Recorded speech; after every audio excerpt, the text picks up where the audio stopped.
Hey everybody, it's Dana Brooks of Basic Brooks Law Offices, and you are back watching another episode of the EmPower Hour brought to you by the EmPower Plan. And we are talking about a topic that sent every single one of the people on your panel to Google. It sent us to Lexis, to Westlaw, it sent us to AP, news sources. We consider ourselves, kind of woke. But I woke up a little bit this week. I know about gentrification, but we've got this week Valencia Gunder on here, and she is an expert in climate gentrification. Think for a minute what the heck that is, because when I heard about it, I'm like, what is that? And then when I found out what it is, I'm like, it totally makes sense. Totally makes sense that this would be happening. So welcome, Valencia, to the EmPower Hour. We're so grateful to you to make time for us this hour, this afternoon. Welcome. Thank you. Thank you so much for having me. I'm super happy to be here. Could you tell us a little bit about what you do? I read your bio, and I'm sorry, I can't memorize that much stuff. You got your fingers in a lot of pies. So I want you to tell us what you're doing and what your mission is, and importantly, what motivates you to do all this.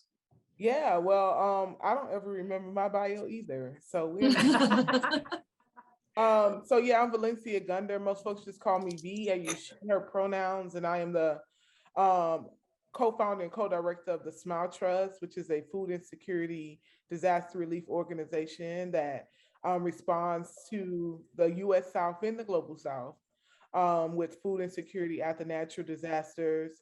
And I do work with unsheltered folks here in Florida and Georgia, help lots of communities after storms. And I do climate advocacy. I am the national organizing lead for the Red, Black, and Green New Deal at the Movement for Black Lives, and a lot of other stuff. I'll be here all day. Okay, because I can't write that fast either. Right. I can't write that fast.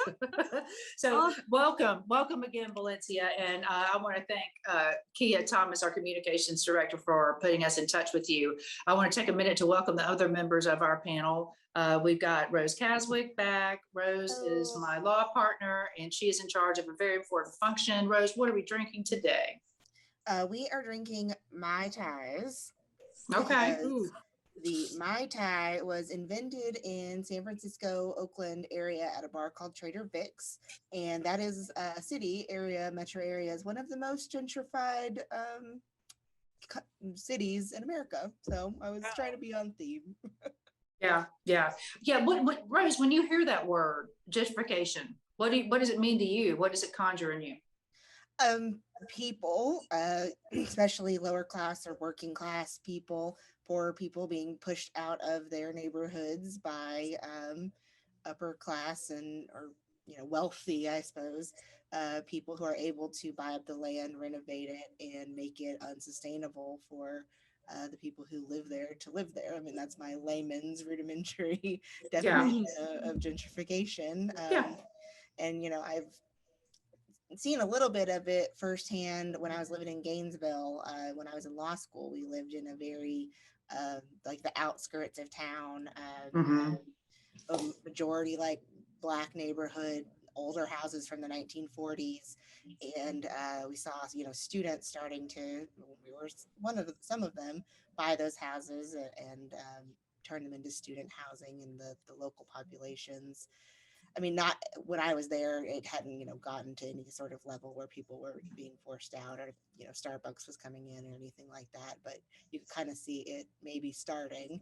And that's, one of the only areas in that town that the working class people who work at university, who, do all the support, are able to live. And so if they can't live there, where the heck do they go? Well, they get further out. So gas gets better into their pocket, gets to be a better part of their budget. People don't think about the effects of having to leave an established home. Sometimes you leave your access to healthcare, you leave your access for transportation, which is necessarily your access to jobs, which is necessarily the food in your mouth. And so I think a lot of people who aren't affected by this, the people to whom it doesn't matter. We can talk about matter on this, okay? All lives matter. Okay, here's some that you probably haven't thought about that matter. the people to whom this matters, they think about it constantly because it's their livelihood, it's their air that they breathe. But if it doesn't affect you, I bet it's never crossed your mind. Think about it. Yeah. You You're just don't. like, yay, a new store, like something fancy and bougie for me. Oh yeah. Or now, West Monroe Street is now Midtown. You know what I mean? No, you just kicked a bunch of people out of affordable home. We can get back to it with an expert who knows about it. Let me go around to the our panel. Kia Thomas, thank you so much for putting us in touch with Valencia Gunder today. You're the one who we were shopping ideas, and you came up with this idea. So tell me what it means to you and why this is an important show for you to have. I think one of the biggest things for me is that I truly want leaders, influencers, investors to understand that just because gentrification happened, it doesn't mean that it has to be a displacement. I do believe that we can come in and assist with gentrification, but it does not mean that anyone has to be displaced. But it does take for our leaders, our investors, and when they come in to have a different mindset. So that's one of the things that I'm big on. Yeah, try to sell them on something that looks like making this place safer, shored up for climate conditions, whether it's higher ground we're going to, or it's shoring up the shoreline, literally trying to sell some people to buy in to why it's a good idea to not displace people. I like that. I think it's probably a hard sell because, like so many other things, the money people are not on the side of that. The money people are on the other side. Is gonna hey, this is America. Hey, Kimmy Hogan, what are you thinking of?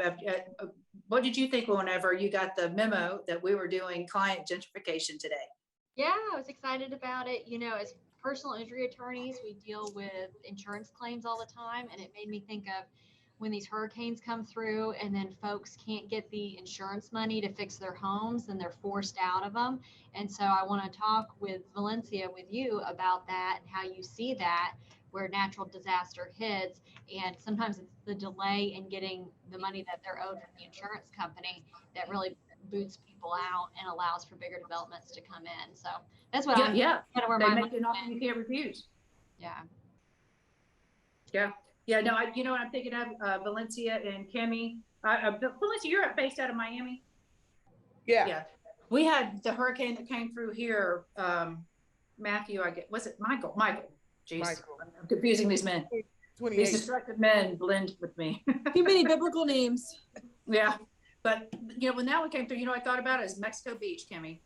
Mm-hmm. I thought that was the last affordable Gulf Coast destination for middle class and lower socioeconomic people. That's their last shot at an affordable Gulf front location because, once that thing was flat as a flitter, not only big money, sometimes foreign money is coming in here. Yep. Buying this stuff, and then that determines how we Americans, we rural South Americans, are going to live our own lives. So that's just crazy too. Let me get to Carrie, and then Valencia, we're going to give you the mic. Yeah. It makes me think about Key West, Dana, that's one of our favorite places to go is Key West. And last time I was there, what I learned is that now, when I was growing up in the Keys, everybody that worked in the Keys lived in the Keys. Now what they're saying is that everybody works in the Keys has to get bussed in from Miami. So they come in on a bus for 2 hours, 3 hours to work, and then they get bussed back out. That is crazy. So That's really like the Bahamas. Yeah. They ship people there and let them live in barracks while they serve, and then they go back to their main island. Other times we're getting third worldish, man. This differential between haves and have-nots.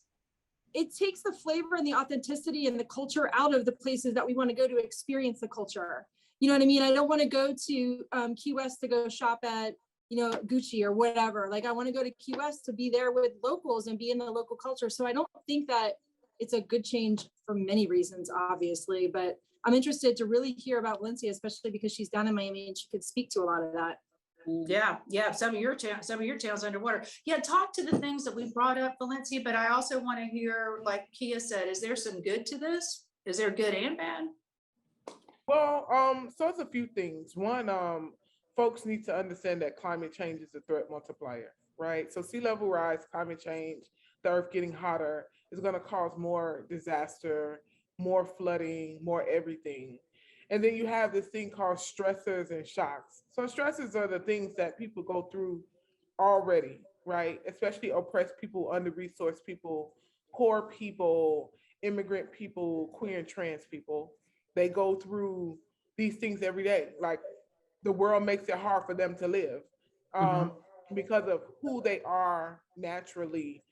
So they don't have access sometimes to safe housing or affordable housing or education or access to information or even access to evacuate in case of an emergency. Economic stressors are hit on amongst folks, and then you start having things what you call a shock.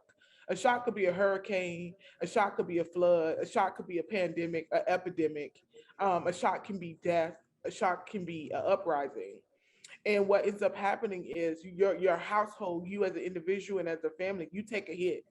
So you take this hit, and now you have to figure out a way to get your life back in order, or at least back solid where you can keep going with your life. And that's what you call resiliency and the lack of resiliency. So the lack of resilience is the inability to bounce back, the inability to prepare, to weather, and to restore. And when we talk about gentrification, so gentrification has been happening, especially in America, for a very long time. It is nothing new.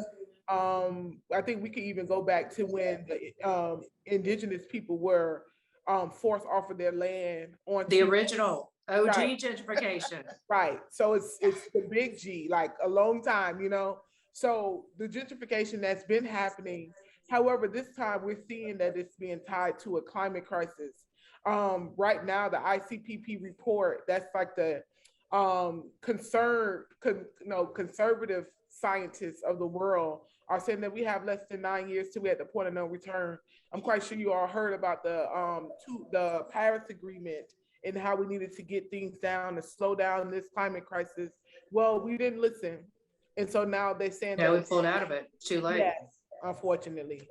And now we're here. So climate gentrification. I know some folks ask what climate gentrification is all the time. So I want to give a shout out to a woman that I always appreciate when I talk about climate gentrification. Her name is Paulette Richardson. This is the woman who coined the term climate gentrification. There's a lot of people out there that claims that they coined the term, but this woman coined the term, actually received an award from the White House for coining Paulette who? Richardson. Richardson. Yeah, she's an amazing Black climate leader here in South Florida. And I always give her a shout out before I start talking because she was the person who first introduced me to it. She was the person who I heard the term from the first time. And so climate gentrification, like a definition for this, it's a trend when climate change and or sea level rise causes the increase of the market value of property and the displacement of lower income marginalized families and businesses in urban neighborhoods. I think the urban part can be shifted too, because we're starting to see gentrification in rural areas also drastically. And so that's climate gentrification. So in so many words, right? The reason why Miami and Florida, especially South Florida, very specifically, comes up in the conversation around climate gentrification and climate change and sea level rise is because Miami is ground zero for sea level rise in the world, not the country, not just the state, not the Southeast, the whole entire world, right? Um, I'm from Miami, and I've been here my whole life. Well, not when I went to college. I came to Tallahassee, came back to Miami. Um, but when I was here, being from here, you always heard the rumors of communities saying, "Hey, they're gonna come steal our communities because it don't flood. It don't flood here. It don't flood here." That's common knowledge amongst the everyday working class individual here in Miami, especially in parts of the community where we are at the peak of the city. Now, you Northerners, the Florida Northerners, don't crack jokes on us when I say this, but Miami peaks at 17 feet above sea level, right? That is nothing compared to Tallahassee. Yeah. Nothing at all. But that is really high for South Florida when most of the South Beach is at 0. Mhm. So what happened, some of the history of Miami, and a lot, I say all of this to just give y'all some context of how we got to climate gentrification. One, Miami is a young city. It's one of the youngest cities in America. And then Florida also has one of the oldest cities in America, if not the oldest, St. Augustine. Somebody The know? oldest. The oldest, right? So this that dynamic right there. And then two, Miami was actually created, it was chartered after slavery. So it was sovereign. The Tequestan people were here, the indigenous people were here on this land before they actually created the city, before the train was brought down from Tampa, the Tamiami Trail was created, the whole thing. People were here, but it was not an incorporated city. So when they came, Henry Flagler and Julia Tuttle, who is quote unquote the founders of Miami. I'm like, how you found something that was already here, but whatever. They created, they incorporated Miami. And when they came, it was during segregation, it was post-slavery, Reconstruction era. And what happens is we had segregation and Black people were not allowed to live in certain spaces. So when they came in to build the city, it was like, this is going to be a tropical paradise for people in the United States. They could come here, be on the beaches. They can feel the Caribbean without going to the Caribbean. Right? That's what it was. Right. Some of the first buildings built in South Florida were hotels. It was always meant for tourism. That's still the thing that drives our economy in South Florida, still to this day, tourism, right? And the Black people who they went to go get, the Bahamians who they went to the Bahamas to get to come to Miami to build it, literally, we're not allowed to live on the beach. I mean, you had signs to get over the causeway saying very clearly, no niggas, no Jews, no dogs, no spics. And it was on like the government signs on the side of the causeway. And they forced us to live in the center of the city. They forced us to live in the center of the city. In places like Overtown, Coconut Grove, Liberty City, right? And these places were not desirable to the wealthy. To the wealthy, it was not desirable. Nobody wanted to come over here. Even me growing up in the being raised in the 80s and the 90s down here in Miami, you never seen wealthy people come through here. You never seen these things, but now you see rich people walking their poodles and everything down the street. It blows my mind. But when I came back from college, when I moved back to Miami, I started to see a shift, and I'm like, what is this place? It's not what I remember. And I didn't remember, like, my grandfather and all his friends said that they was gonna come take our community because it didn't flood, and it's just because of that, right? So climate gentrification looks like two things. You have the post-storm and pre-storm. So post-storm is what most folks know. A hurricane hits, like I was saying, Mexico City Beach, like the hurricane hit, they do a land grab, all the big corporations, institutions, they steal all the folks' land, they set up with all these resorts, all this rich, wealthy infrastructure that is not accessible to the people who once lived there, right? They can never come back. We saw this in Hurricane Katrina. We see this throughout the Caribbean and South America. We see this all the time. And we definitely see it in the Gulf South, in the Gulf South states, the 5 southern states. I mean, Gulf South states, the 5 states. And we continuously see it after a storm. Now, what makes South Florida so different and why that it became a conversation is we're seeing it before the storm hits. So the scientists are projecting that we would get up to 6 feet of water into the city. That means places like Miami Beach and other places that's close to the water will not be livable. So we're already seeing the trend of people moving into the inner parts of Miami, which Really? That's happening in our lifetime. That's happening right now. People don't realize what's going on in Miami right now. Right now, like Little Haiti, which is the largest Haitian population outside of the country, Haiti, here in Miami, is the fastest gentrifying community in the country. What takes usually a place 10 to 20 years to gentrify is happening in 5 years in Little Haiti. Like, the turnaround is ridiculous. They're bringing in $1 billion projects into a community like Little Haiti when the median household income is $18,000 a year, below the federal poverty line. Like, this is what people can live off that. That's what happens when big money meets poverty. And the folks are resilient. They try to fight their hardest, but how does a person that's impoverished, or even a group of people that's impoverished, fight against capitalism in this capacity? It's almost No. it's almost Yeah. impossible. It's impossible to do almost, but they try. Without So outside support, you so can't. what ends up happening is we're starting to see a little bit more of that happening. Apartment complexes are being built up where our housing projects used to be. And Yeah. high rises are replacing them. And where people were able to live under a Section 8 voucher, now the rent is $1,600 for a 2-bedroom. They can't do that. They It's- can't afford that. That is the kind of thing that can throw you into poverty that you can never get out of. You know, that's the thing, is they'll offer some of these people more than they can turn down for the property value. That's right. And then they find that, oh, I can't go somewhere else. I may be able to go buy a house out in the middle of nowhere for X amount of money, but oh, I don't have transportation anymore. Or, oh, I've got all these other problems. So it's not that simple.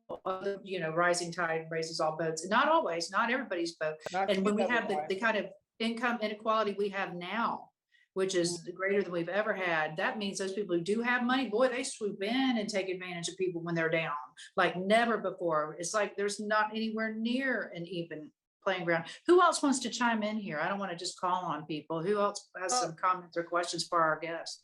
Yeah, I mean, that's like what you were saying, and we see that in our industry where the insurance companies swoop in and think they're doing you a favor by throwing you a couple grand and getting you to sign your rights away. Yeah.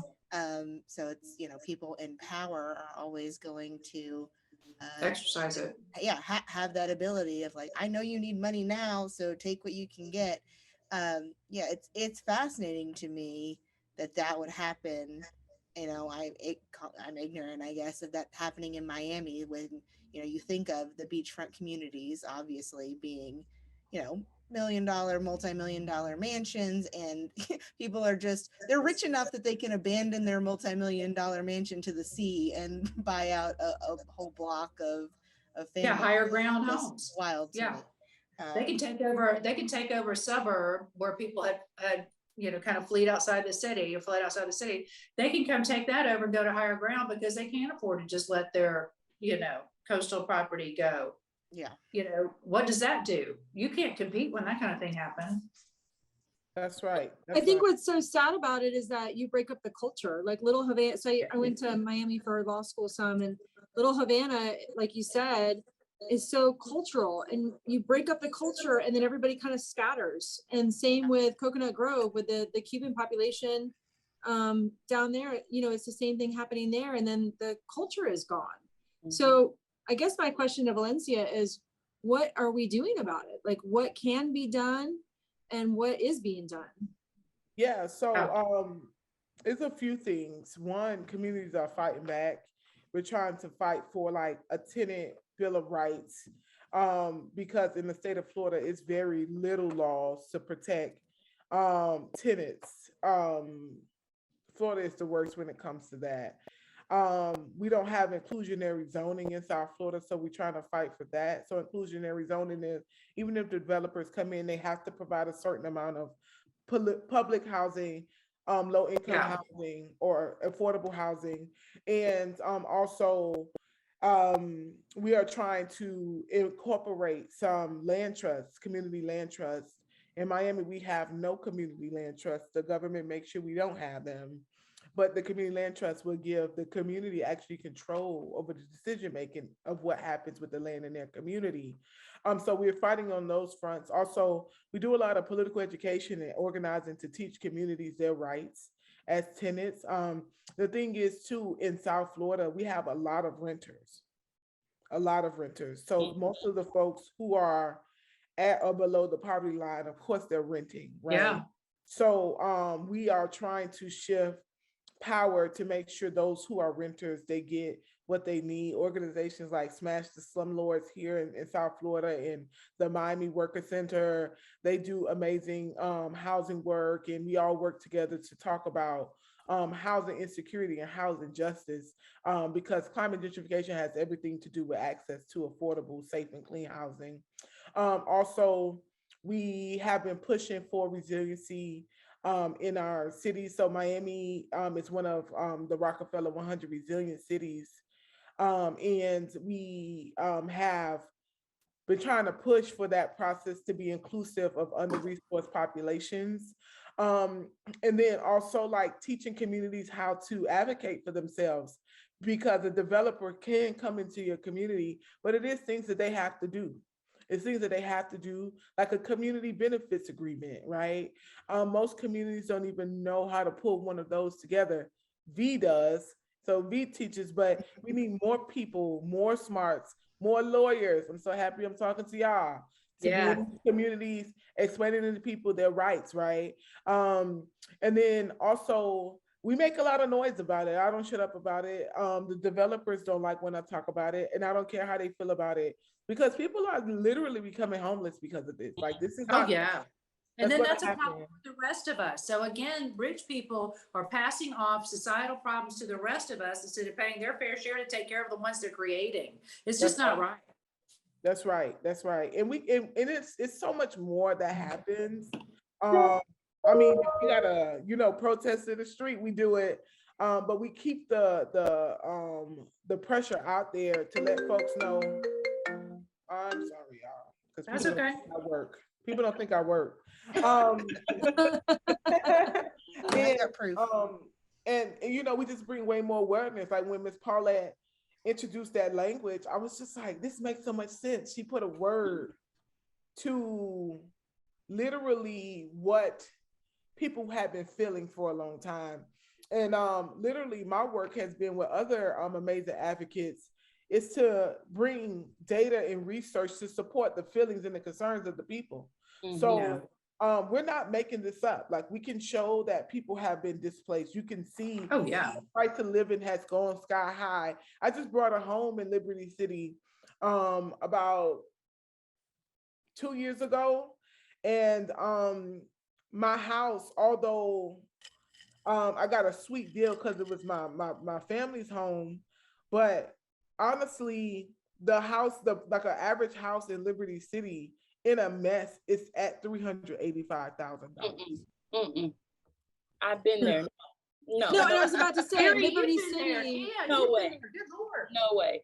My husband, I've been to Miami plenty of times, but my husband's from Miami. He grew up in Brown Subs. So all of that is an area where there is no way, unless you revitalize or redevelop that entire area to allow people to be able to live in sustainable living. $350,000 is not worth what they're getting, which is probably about 600 square feet at the most.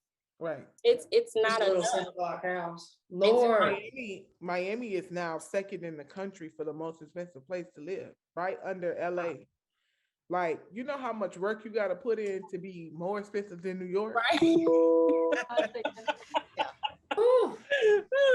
Well, and Miami is a tourism industry, and tourism industries are service industries, and service workers don't get paid, very high wages. And tips are lucky if you get them. And I just can't even imagine where else, Valencia, where else is this type of climate gentrification happening aside from Miami?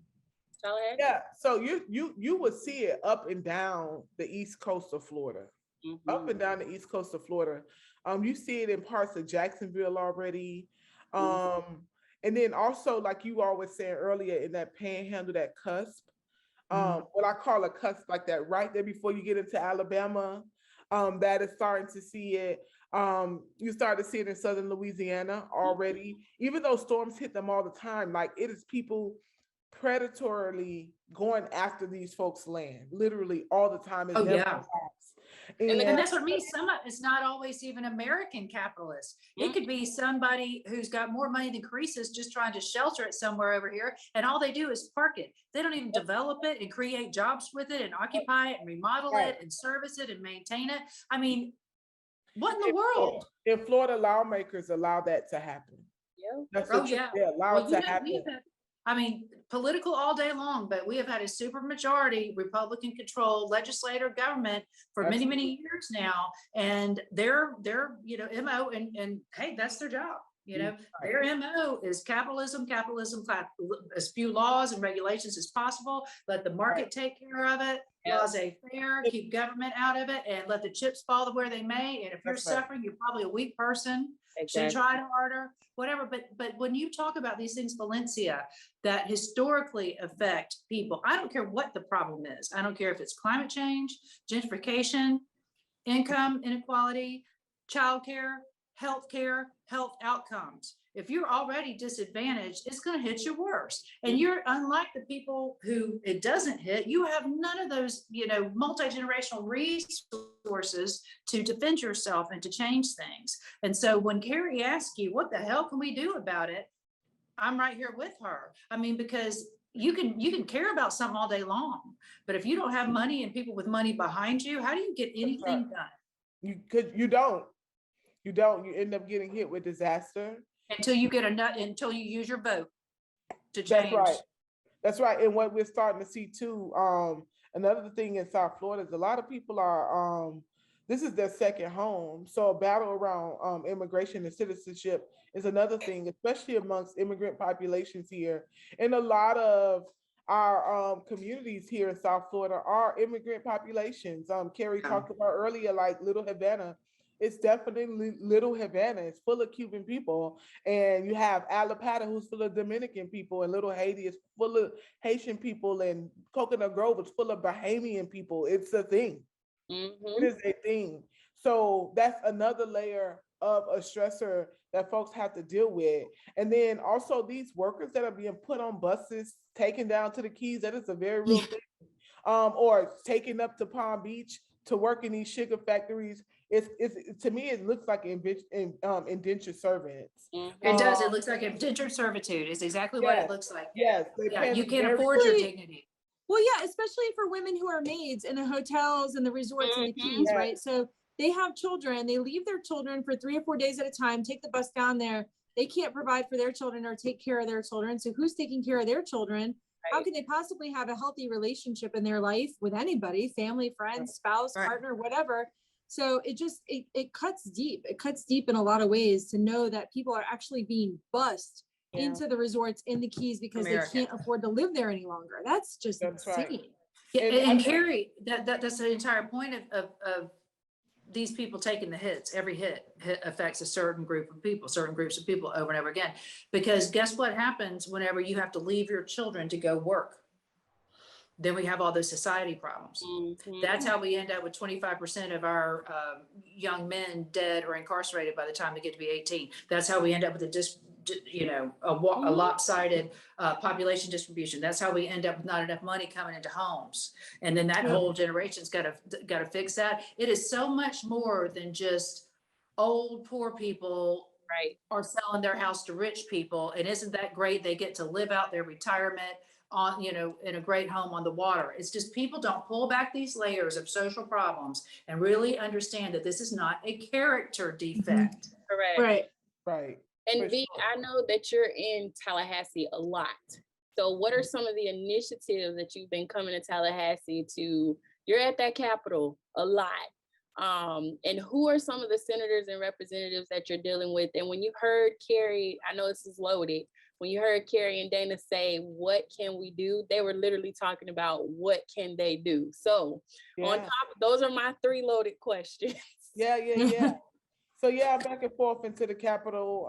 I'm going to be back and forth into the Capitol until the Capitol understands that they are accountable to the people who pay all the taxes, But some of my good friends that's in the Capitol that I enjoy working with, Senator Jason Pizzo is one, Senator Chevron Jones.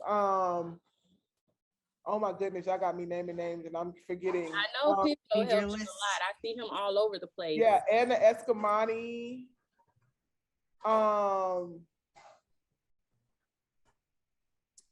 Who else? There's so many. The House rep right out of Gadsden County. Really. Ramon Alexander. Yes, he's really, really amazing. We have Representative Thompson, Geraldine Thompson. She's amazing. Audrey Gibson, I believe that's her name. Don't get me wrong, but it's so many of them. But it's You a can lot always of, add more later. Always feel Yeah, free to that's add the that's ages. right. Yeah, Senator Powell out of Palm Beach. It's some good people that's in that capital that are literally fighting hard, but they're outnumbered. It's Yeah, not yeah. that they don't want to do good work. It's just Yeah. the fact that they are literally outnumbered. They are Yeah. overtalked because it's a Republican majority. Super majority. Yes, and Majority. You can't do anything. There's no tricks. There's not like Right. any filibuster. There's no tricks. right. But here's the thing that's So, yeah. counterintuitive to me, and Valencia, I'm interested to know what you think about this. So we're personal injury, attorneys, and we deal with insurance companies all the time. Like my partner Kimmy said earlier. So insurance companies insure property, right? All that property along the sea, along the waterfront, all throughout the entire state of Florida has major property insurance money behind it. And when it goes under or it fails, there's going to be millions upon millions of claims. I don't know why the insurance industry is not lobbying against or lobbying to help change climate change and lobbying against climate gentrification and trying to help, because ultimately they're going to be the ones that have to pay out on all this shit when it goes down. Included all the flood They've already zones. shifted that to us, Carrie. They already Right. shifted that to us, remember? They shifted that to the taxpayers. In the flood, with the flood property. They don't have the risk on the coast. They shifted all that to us. They don't insure those people on the coast. Yeah, my don't. parents. And when they had do, it's like $100,000 deductible to, you know what I mean? Their risk is nowhere near what they have shifted Yeah. to the taxpayers. Through the federal insurance. So then why don't all the taxpayers realize that? Why doesn't everybody, including the rich taxpayers, realize that they have to It pay doesn't for all that? matter. It doesn't matter to them. You know how they say all Black lives matter? This is the thing about the matter thing, and all lives matter. Of course, all lives matter. What they're saying is, you act like it doesn't matter at all if it doesn't matter to you.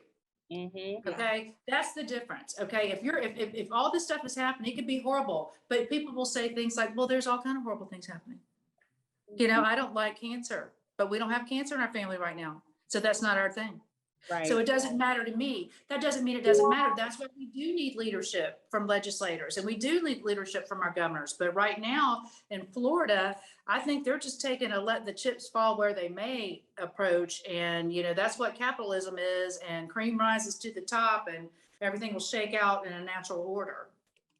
Yeah, and I mean, for the people who I directly serve and respond to and who I'm accountable to across the state of Florida, these folks working real hard. They don't sometimes have the time to lift their head up to be paying attention and watching the state capitol or their local government thoroughly in the things that they do. You can tell on the times that they had these meetings. They have it during work hours. They have it during times that people cannot. They don't want you to show up. Right. And then when you show up, they put all these stipulations in place on you only have 2 minutes to speak and you only can do this and you only can do that. And I'm like, why? Because we're only giving you lip service anyway. Please don't take any more time. Right. Because they I mean, already my friend. went in there. And that's the thing. So even voters, like I always tell people, like, it's cute for the turkeys and the Thanksgiving hams, you know, but honestly, if politicians were doing their jobs right, we would be able to buy our own turkeys and hams. Exactly. So like, I don't want your charity. I want your good judgment and stewardship. Exactly. I need your compassion and not your charity. And I think sometimes people confuse politicians with wanting their charity. I don't need charity from politicians. That's what we have nonprofits for. I need good leadership. I need good policy. Exactly. I need you to be forward thinking. I need you focused, building a vision for economic, housing, reproductive justice and rights to make sure that we can be safe, right? If my environment was set up with the resources and access to the things that I needed, then we wouldn't be having this conversation in the first place. No, I don't need you to come give me a turkey. I don't need that. And I tell politicians that all the time when people like, yeah, B, I want to partner with you. I'm like, you could come volunteer, but it ain't gonna be no partnership. The only partnership we gonna have is when I walk into that Capitol. I like it. That's the only. Well, you know, you always need somebody who can write a check, and that's almost never the people who are being put upon. Kimmy, we haven't heard from you. Have you? I mean, what are your thoughts as you're listening to all this today and thinking more about gentrification and climate change and how just the weather could make somebody homeless? Oh yeah. Well, I'm thinking more in terms of what can our listeners do if they want to take action? And so Mhm. I was thinking about the points, V, that you made. We're trying to get inclusionary zoning, right? Community land trusts. You're not lobbying the state for that, right? You'd be lobbying your local, your cities, your counties. Tell me a little bit about the fight on the local front. Yeah, so Great question. majority of the stuff I talked about is local fights. Because Great. gentrification has to be fought on a local level. I know it's a lot of things that the state and the federal government can do, but your mayor and your city and county commissioners have everything to do.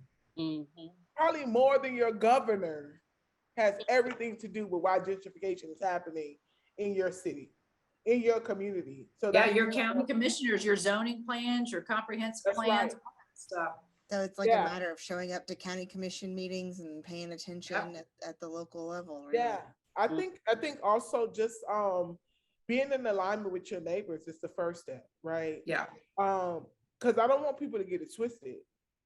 People like new buildings. Yeah. Like nobody wants to live in squalor. Nobody wants to No. live in a building that was built in 1930, right?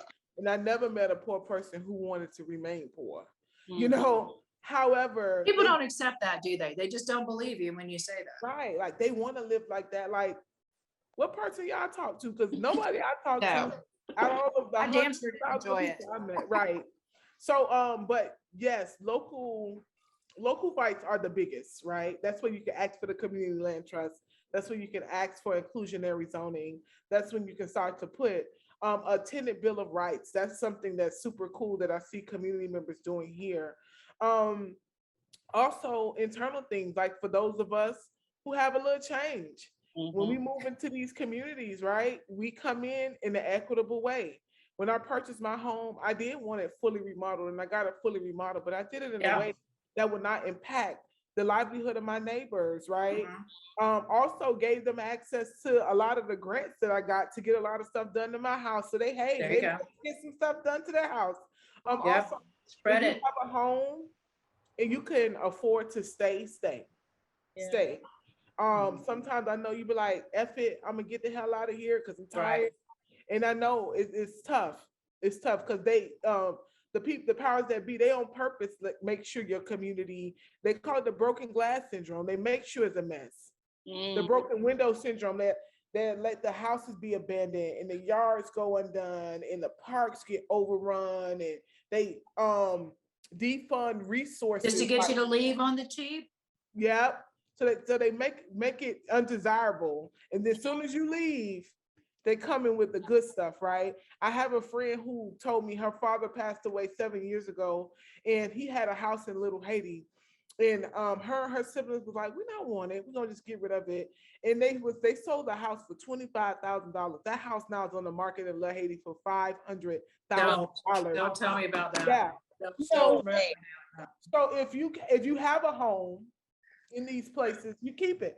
I don't care if it was your great grandma's house and you like it looks a mess or whatever. You try your hardest to keep it. It is grants out there to help you do those things. Your county and your city is supposed to have grants to help you remodel and beautify your community. The thing is, we sometimes don't know how to go down there and get that. Like I tell people all the time, my county commissioner here in Miami, the district I live in, his assistant and his chief of staff, they just be like, oh God, but let's get called. here she comes. And you got Here that she right. comes. You go walk out your door and see trash all over the floor and piles of dump with illegal dumping and car speeding and everything and the trees overturned and all that. No, you don't get to see that because you make sure that the county is using the tax dollars to make sure your community looks beautiful and it's safe and it's clean. I need that same type of service. Can I ask you something?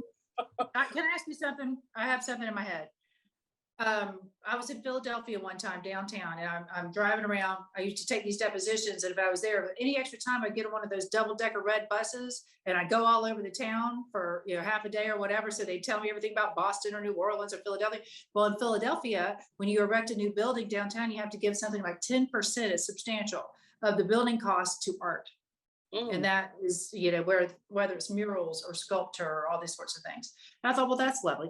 And of course, that's doable, that's possible. So in my mind, I'm thinking to myself, why couldn't there be some way when these areas need some love to say so many percentage has to be, you know, this, you know, demographic or rentable, affordable, this, so much percentage has to be this. I mean, prudent, responsible planning should always look at that and say, okay, I can't have two condos here because this road won't accommodate it. You know, where are our urban planners? Where are city planners? And it seems to me like this is a fixable thing because frankly, with some good, solid money coming into a bad neighborhood, we might be able to shore up some of those social problems and some of the crime and stuff. We might be able to bridge a lot of cultural problems we have whenever you're living with somebody who looks different than you and those sorts of things. So I guess this is a very long-winded way of saying, what is good about this? Is there anything good about the change in these communities?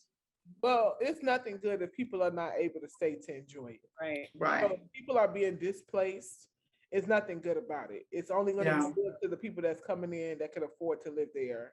I know we want to try to find some hope in the situation, but the truth of the matter is a lot of this redevelopment and development that we're seeing in these communities, they're not for the people that live there. And then I always caution art.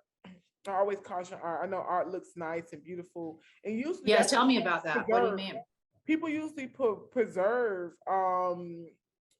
culture through art, right? And that's what the gentrifiers do. They'll come in, hey, muralists, we need the artists to put up the art. We'll get 10% of it for the artists. So they be like, well, we did preserve the culture with murals. With murals. And honestly, y'all, that is almost the first step of gentrification. Before you see the coffee shops, you see them start to pay muralists to come in. And I don't knock a starving artist, right? Get your bag, stay in your bag, okay? Right. But that is the first step. They do the culture first, and then from there, the coffee shops come in. Then you have your little art or design district, and they call it a Soho or mid. See, that's what I'm thinking. You guys who are living here, are you hearing Railroad Square? Yeah, I'm hearing Railroad Square here. All those murals.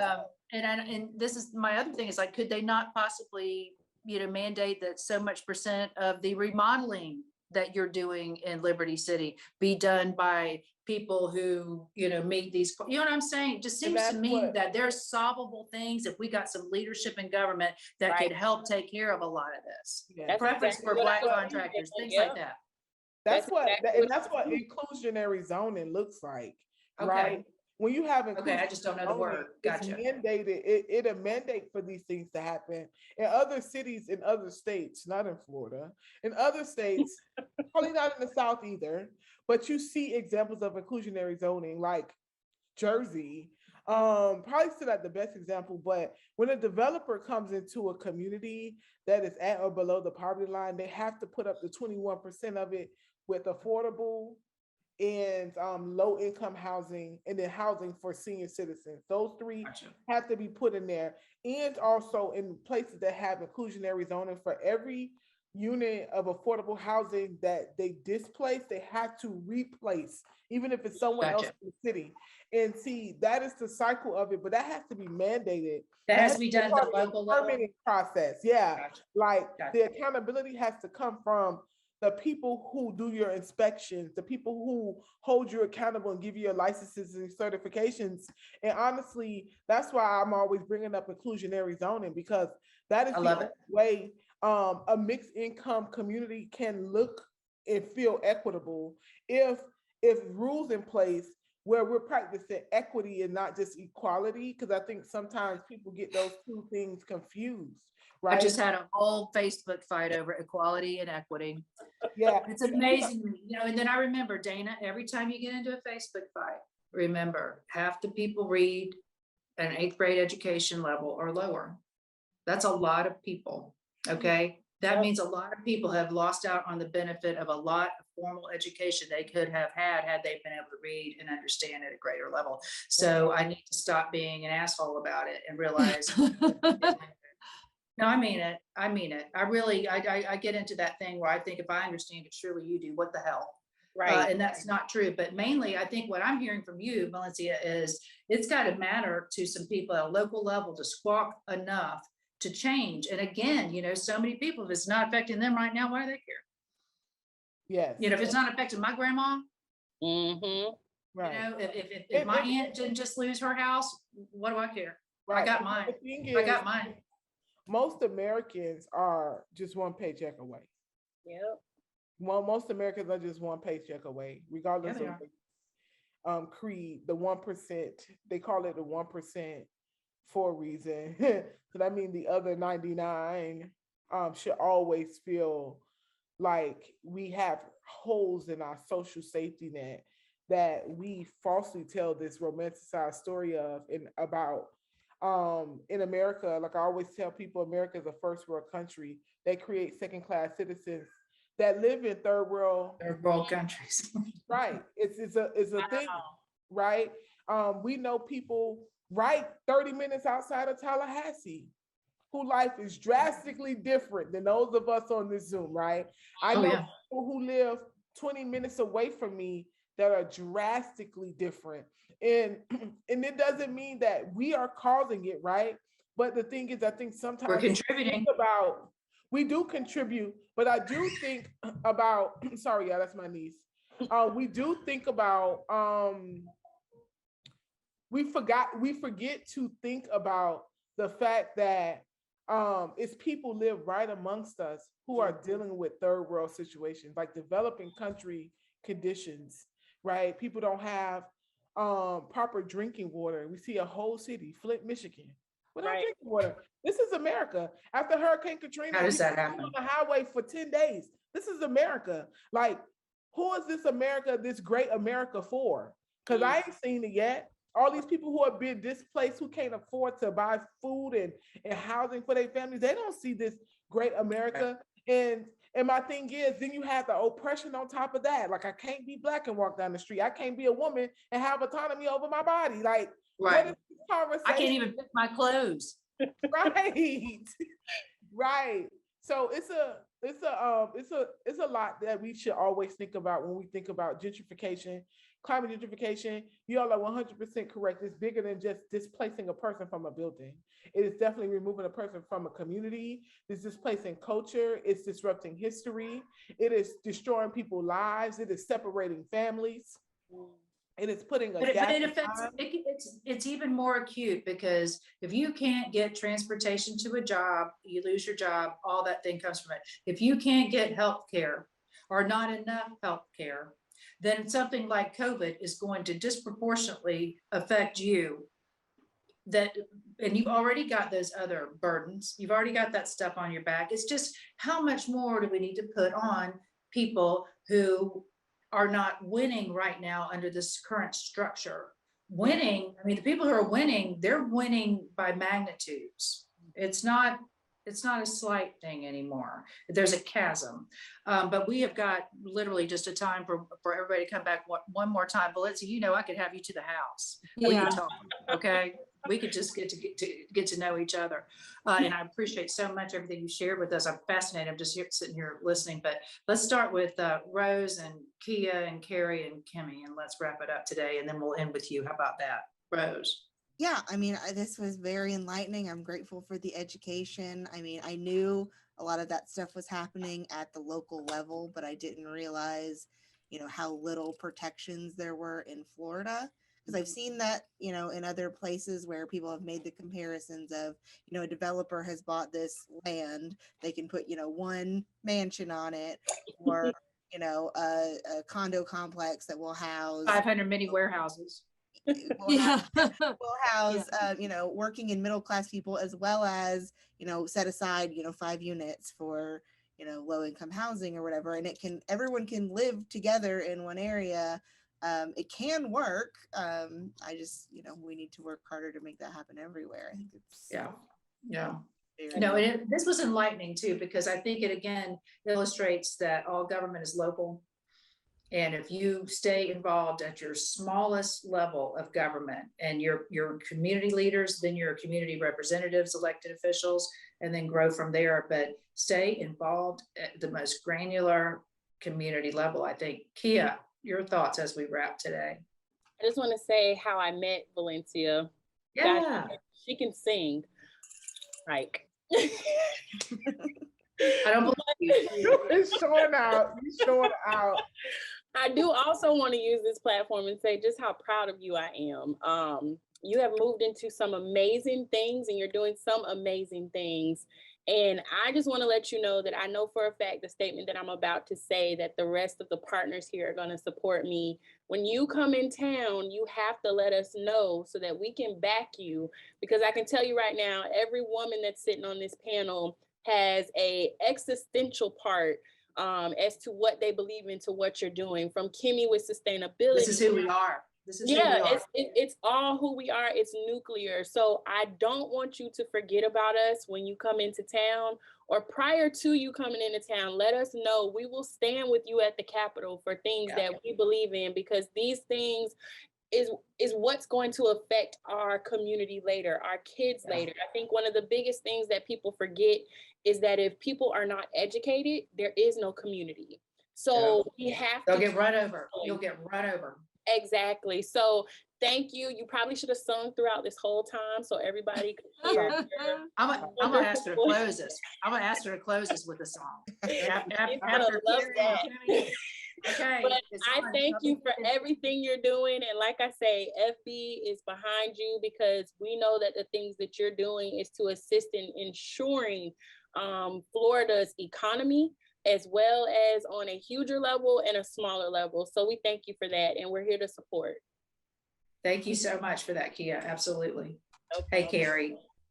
Wow. I don't have anything else to add aside from what Kia said and what Dana said. I mean, I thought Dana captured my thoughts very well with respect to small government, local government, and then Kia just blew it out of the water. So I'm going to reserve my time and allow Valencia a little bit of time at the end to sing. So I'll pass the wand to Kimmy. But Valencia, seriously, this has been wonderful. Thank you. Yes. I'm going to say the two words that are sticking with me is inclusionary zoning, because that feels something, if we repeat it, we remember it, we go advocate for it. That's something that we could make change with right at the local level. So thank you. The one thing I wanted to know from you, if you could give us a quick answer, is if folks want to go get money in grant money from their local government, what do they do to go get it?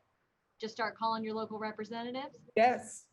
You got to call down to see what programs they have available. Absolutely. Okay. Call your local commissioner. That's their job. Can I ask one more quick question? I'm sorry, I don't mean to take away your singing time, but don't we all think that women are more disproportionately affected in a negative way by this type of climate gentrification? Absolutely. Okay. Yeah, absolutely. Who do you think's still in those homes? That's your grandma, that's your aunt. Right. That's all those people raising all those kids that people couldn't raise because they got killed or put in jail or got overdosed or whatever, or moved out and got their education and left. That is almost, I would say, overwhelmingly female. Yeah, and we have to all stand together. So Valencia, please listen to what Kia said and contact us and let us know when you're coming, because we all need to stand together. Yeah, stay at my house. That's all good. We're here for you. I'll definitely be up there. I'll be up there probably sooner than I think. Anytime. And I will take y'all up on it, because I always need me a lawyer too, especially if I act a fool and get arrested at the Capitol, But yeah, I do not sing. Do not let Kia tell any untruth on this Zoom.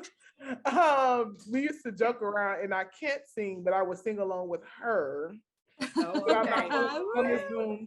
But I do want to leave folks with this. We can't afford to discriminate against the people that are in need. We have to remember that we do not inherit the earth from our ancestors, but we borrow it from our children. And the work that we do now will impact our children, our grandchildren, our great-grandchildren, people that would never meet us, right? So we have to do our jobs correctly. And we only got one earth. All these issues that we fight against mean nothing. It means nothing at all if we don't have an earth to inhabit.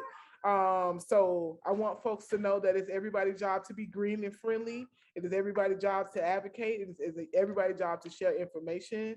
And of course, we want to make sure that we're practicing equity. So we want to make sure that the people who are most vulnerable, the ones that are directly impacted, are leading our movements, that they create the messaging and the narrative, and they help us set the agendas toward liberation and change making in our country. And also we know that the US South is connected to the global South. So we could never not think about our brothers and sisters that are in the Caribbean and South America and other parts of the global South in this time that are also experiencing some of these same exact issues in their country.